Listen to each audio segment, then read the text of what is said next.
let's talk gentle sleep training methods. So somewhere along the line, sleep training and cry it out became the same thing. So parents just automatically assume that their choices are to sleep train their child or to stay stuck in the current sleep situation that they are in, which means no sleep. And that is just not the case. So today, I'm gonna blow that out of the water for you so you can know that you can help your child learn how to fall asleep independently, which is all sleep training is, so that all of you can get a good night of sleep. So if we haven't met before, hi, I'm Jensine. I'm a certified pediatric sleep consultant. I'm also a certified postpartum doula. I'm a mom of 3, and I take sleep science and real life strategies and pair them together to get you the sleep that you deserve. So we have to talk about gentle sleep training methods, because sleep training when I was a baby is not the same as sleep training is now. Parenting has come so far from where it was, where really the advice was just put your baby in the crib, walk out of the room, and they will figure it out. Now our parenting styles are much more responsive. We are kind of reparenting ourselves to be able to be the parents that we possibly wish that we had, depending on what your parents were like. My parents were absolutely fabulous. They still are absolutely fabulous. My mom always says she felt like she could never do sleep training because she just couldn't bear the thought of leaving my brother and I in our rooms alone to figure it out. So we weren't the best sleepers because we never had the opportunity to figure it out, because she didn't have the support to be able to figure it out. She was just told, yep, they don't need to eat overnight. Let them figure it out. But that's not really advice. There are no steps there to actually move from having your child wake up multiple times a night to sleeping through the night on their own. So that is why I'm so passionate about what I do, because I never want a family to feel stuck. Like they are suffering during the day. They are barely making it through the workday. They can't keep their eyes open. Their patience is so short with everybody. They're not being able to be in the moment and capture this time with our children while they're so little, because they are so exhausted and they just are doing the same thing night after night after night, feeling like there's no end in sight because they just don't know what's next.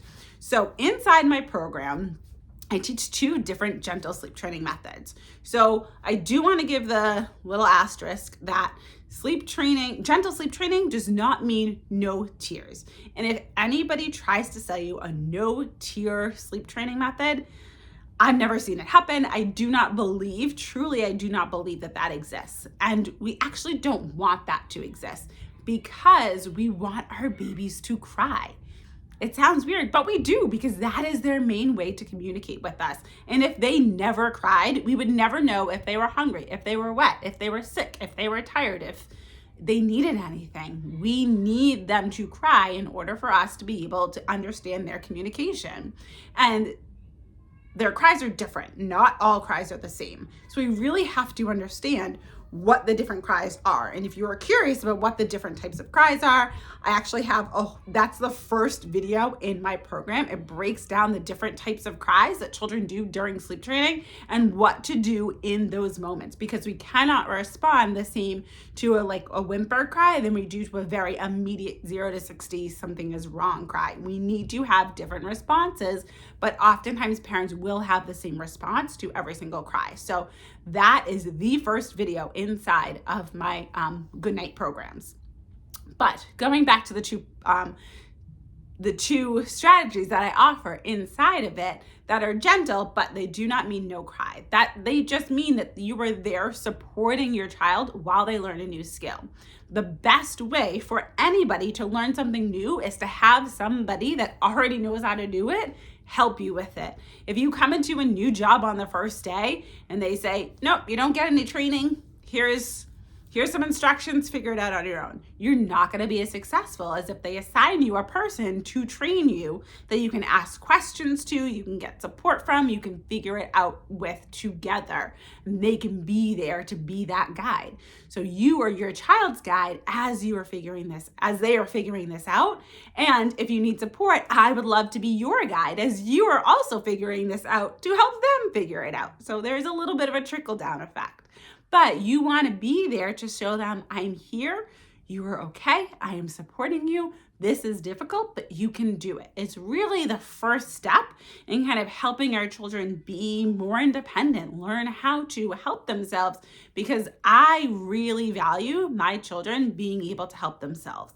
I know that I cannot always be there for them, and I don't want them to suffer or be anxious or not know what to do when I'm not there to physically comfort them. I want them to be able to have those internal skills to be able to say, I know what to do when I'm feeling upset, when I'm feeling scared, when I'm not sure of the next step.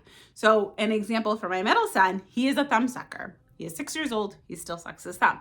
That is his comfort method. He has learned internally, this is what I can do to calm myself. So if I'm not there to help support him, he knows how else to find comfort. And I want that for each and every one of your children as well. So in those two methods, one of them is very, very supportive. You were there in the room helping them, helping to guide them every time they wake up. You go in, you support them depending on if it's time for them to eat or not. The program also walks you through how to know if it's a feed time or if it's a soothing time, so you know how best to move forward in that moment when they are upset. But it really just gives you that guidance and those kind of parameters of this is what to do when. So there's no guesswork involved.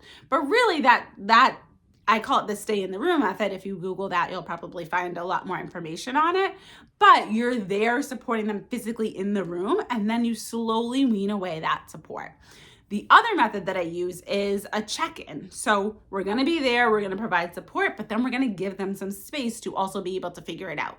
Because thinking back to that example I just gave of the hiring at a new job and you're having someone to help train you, we also don't want that person that's training you to be doing the work for you, because then you're not learning. If they're always there over your shoulder, typing for you, clicking everything, showing you how to do it, but also doing it for you so you never have the chance to do it, you also don't learn anything either. So there has to be this middle ground of I'm here to help support and guide you, but I'm also not doing the work for you. So we need to find that perfect balance in there so they're feeling supported, but they're also learning the skills. So that's really, for some children, that check-in method really works better because they might be distracted by their parent. What are you doing? Where are you going? How long are you going to be here? So depending on their age, depending on their development level, the check-in method might work better. So it really just depends on your child, your family, what your dynamics are, all that good stuff. So there is no one size fits all for sleep training. It's really going to depend on your family and what's going to work best for you. So if you've tried something before, I really urge you to A, get help and support. Don't waste your time trying to figure out it all on your own, because there is so much support out there. But B, try a different method this time. Maybe that method just didn't align with you, your child, your family. Try a different method. Sleep is possible, and it's something that all of you deserve in your home. So if you have any more questions about the different gentle sleep training methods, feel free to pop them below. If you want more information about my Goodnight programs that are broken down by age, there's Goodnight newborn, baby, toddler, and preschooler, then you can find all that information down in the description. And I will see you in my next video.